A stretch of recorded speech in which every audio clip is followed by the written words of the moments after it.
Listen, there's one sin that can collapse a whole man's kingdom. I'm talking about all your hard work, your accomplishments, your family, your goals, everything you've been grinding for. And it's not the one most people would expect. It's subtle, but it's deadly. That sin is lust. See, the Bible doesn't play about this. Lust is the only sin that God doesn't say to fight. He doesn't say wrestle. He says run. In 1 Corinthians 6:18, it says, "Flee from sexual immorality. Every other sin a person commits is outside of the body, but whoever sins sexually sins against his own body." That means lust doesn't just hurt you, it destroys you from the inside out.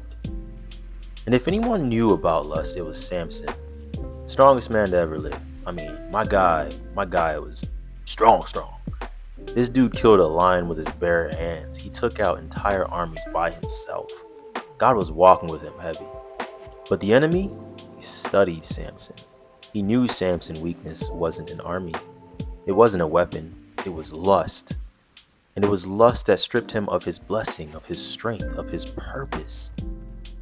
You see, in 1 Peter 5:8, it tells us the enemy is always prowling around like a roaring lion, looking for someone to devour. He knows your weak spot. He knows exactly where to hit. But here's the good news. You can overcome it.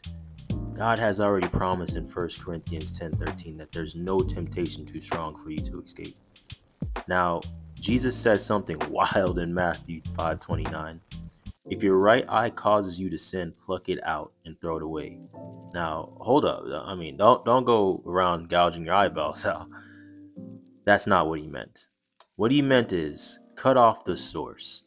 If it's that Twitter page after dark, delete it. If it's that corn website, block it. If temptations creeps in, don't sit there in your room fighting it. Run. Go outside. Go into public. Change the environment. God didn't say negotiate with lust. He said flee.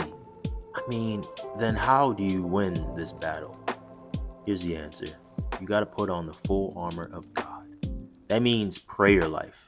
That means being in your word, in the word, because that's the number one way God speaks to us. Matter of fact, if you want me to break down the other ways he speaks to us, drop a God speaks in the comments. But listen, let me leave you with this. The devil is out to ruin you. God is out to prosper you.